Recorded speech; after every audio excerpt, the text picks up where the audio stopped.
مثنہ بن حارثہ نے کہا، اور میں اس لیے بھی سب سے آگے ہو کر ان پر حملہ کرنا چاہتا ہوں کہ ان کے منصوبے میں یہ بھی شامل ہے کہ ان کے قبیلے کے جن لوگوں نے اسلام قبول کر لیا ہے انہیں قتل کر دیا جائے۔ میں انہیں کہوں گا کہ دیکھو کون کسے قتل کر رہا ہے، اس وقت ہماری نفری کتنی ہے؟ خالد رضی اللہ عنہ نے پوچھا، 18,000 سے کچھ زیادہ ہی ہوگی۔ ایک سالار نے جواب دیا، جب ہم فارس کی سرحد میں داخل ہوئے تھے تو ہماری نفری 18,000 تھی۔ خالد رضی اللہ عنہ نے کہا، اس علاقے کے مسلمانوں نے میری نفری کم نہیں ہونے دی۔ مورخوں نے لکھا ہے کہ ان 3 جنگوں میں بہت سے مسلمان شہید اور شدید زخمی ہوئے۔ بعض نے لکھا ہے کہ نفری تقریباً آدھی رہ گئی تھی، لیکن مثنہ بن حارثہ کے قبیلے نے نفری کی کمی کو پورا کر دیا تھا۔ آتش پرستوں کا سالار بہمن اردشیر سے نیا حکم لینے مدائن پہنچ چکا تھا، لیکن شاہی طبیب نے اسے روک لیا۔ اگر کوئی اچھی خبر لائے ہو تو اندر چلے جاؤ۔ طبیب نے کہا، اگر خبر اچھی نہیں تو میں تمہیں اندر جانے کی اجازت نہیں دے سکتا۔ خبر اچھی نہیں؟ جازویا نے کہا، ہماری فوج تیسری بار شکست کھا چکی ہے۔ اندر زگر ایسا بھاگا ہے کہ لاپتہ ہو گیا ہے۔ جازویا، طبیب نے کہا، ارد شیر کے لیے اس سے زیادہ بری خبر اور کوئی نہیں ہو سکتی۔ اندر زگر کو تو کسریٰ ارد شیر اپنی جنگی طاقت کا سب سے زیادہ مضبوط ستون سمجھتا تھا۔ جب سے یہ سالار گیا ہے، شہنشاہ دن میں کئی بار پوچھتا رہا کہ اندر زگر مسلمانوں کو فارس کی سرحد سے نکال کر واپس آیا ہے یا نہیں۔ تھوڑی دیر پہلے بھی اس نے پوچھا تھا۔ محترم طبیب، جازویا نے کہا، کیا ہم ایک حقیقت کو چھپا کر غلطی نہیں کر رہے؟ کسریٰ کو کسی نہ کسی دن تو پتہ چل ہی جائے گا۔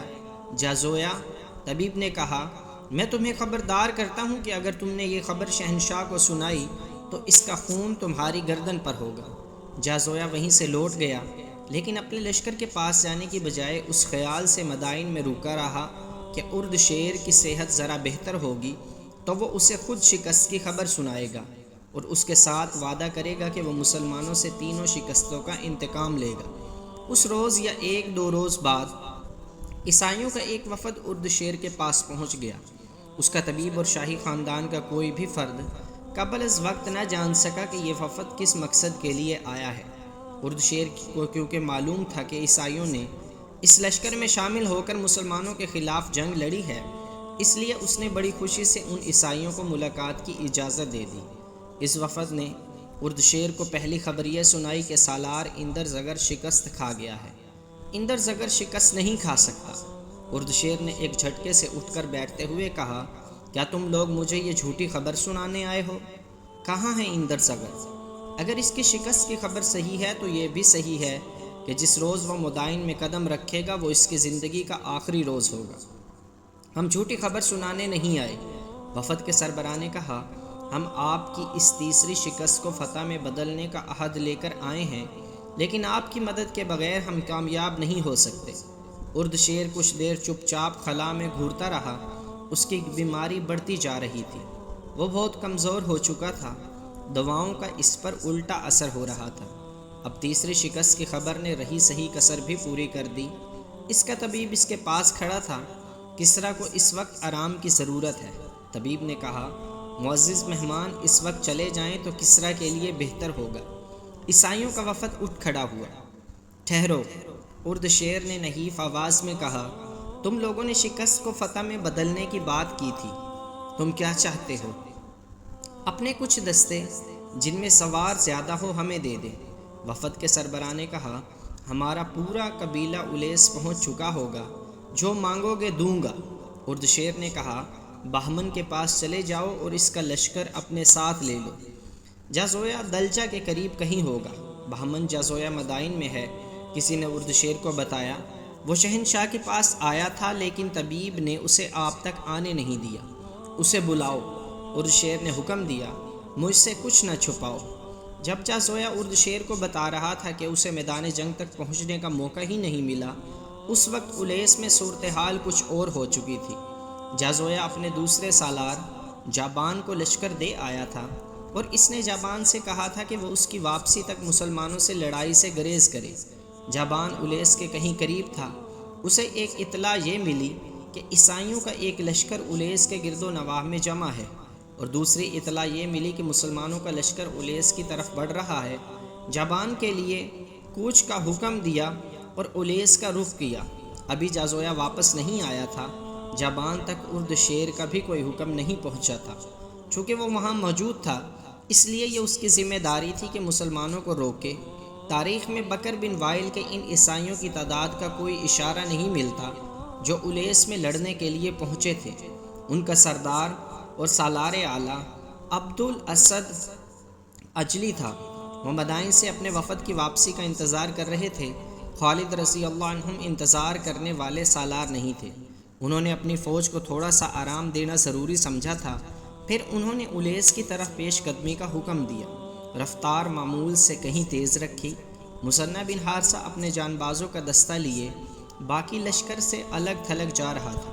اللہ کے سپاہیوں، مثنہ نے راستے میں اپنے دستے سے کہا، یہ لڑائی تم اس طرح لڑو گے جس طرح ہم کسریٰ کی سرحدی چوکیاں تباہ کرنے کے لیے لڑتے رہے ہیں۔ چھاپہ مار لڑائی، شب خون۔ تم ان لوگوں سے لڑنے جا رہے ہو جو تمہاری طرح لڑنا نہیں جانتے۔ انہیں تم جانتے ہو، وہ تمہارے ہی قبیلے کے لوگ ہیں۔ ہم انہیں بھگا بھگا کر لڑائیں گے۔ اس لیے میں نے تمہیں لشکر سے الگ کر لیا ہے، لیکن یہ خیال رکھنا کہ ہم اسی لشکر کے سالار کے ماتحت ہیں، اور یہ بھی خیال رکھنا کہ یہ مذاہب کی جنگ ہے۔ دو باطل عقیدے تمہارے مقابلے میں ہیں۔ تمہیں ثابت کرنا ہے کہ خدا تمہارے ساتھ ہے۔ خدا کی قسم، یہی وہ لوگ ہیں جنہوں نے ہمارے خلاف ہمیشہ مخبری کی ہے اور آتش پرستوں کے ہاتھوں ہمارے گھروں کو نذر آتش کرایا ہے۔ سواروں کا یہ دستہ پرجوش نعرے لگانے لگا، لیکن مثنہ نے روک دیا اور کہا کہ خاموشی برقرار رہنی ہے۔ دشمن کو اس وقت پتہ چلے کہ ہم آ گئے ہیں جب ہماری تلواریں انہیں کاٹ رہی ہوں۔ عیسائیوں کا لشکر الیس کے مقام پر پڑاؤ ڈالے ہوئے مدائن سے اپنے وفد کی واپسی کا انتظار کر رہا تھا۔ ہوشیار، دشمن آ رہا ہے۔ عیسائی لشکر کے سنتریوں نے واد ویلا برپا کر دیا۔ خبردار، ہوشیار، تیار ہو جاؤ، اور ہڑبونگ مچ گئی۔ ان کے سرداروں نے درختوں پر چڑھ کر دیکھا ایک لشکر چلا آ رہا تھا۔ سرداروں نے درختوں کے اوپر سے ہی حکم دیا کہ تیر انداز اگلی صف میں آ جائیں۔ یہ لوگ چونکہ باقاعدہ فوجی نہیں تھے، اس لیے ان میں نصب و ضبط اور صبر و تحمل کی کمی تھی۔ وہ لوگ ہجوم کی صورت میں لڑنا جانتے تھے، پھر بھی انہوں نے صف بندی کر لی۔ آنے والا لشکر قریب آ رہا تھا۔ جب یہ لشکر اور قریب آیا تو سرداروں کو کچھ شک ہونے لگا۔ تب ایک سالار نے کہا کہ یہ لشکر مسلمانوں کا نہیں ہو سکتا، کیونکہ یہ اس طرف سے آ رہا ہے جس طرف بہمن جازویا کا لشکر ہونا چاہیے تھا۔ سالار نے دو گھوڑ سواروں کو یہ کہہ کر دوڑا دیا کہ جا کر دیکھو کہ یہ کس کا لشکر ہے۔ یہ دوست ہیں۔ ایک سوار نے پیچھے مڑ کر بلند آواز سے کہا، یہ فارس کی فوج ہے، یسوع مسیح کے پجاریوں۔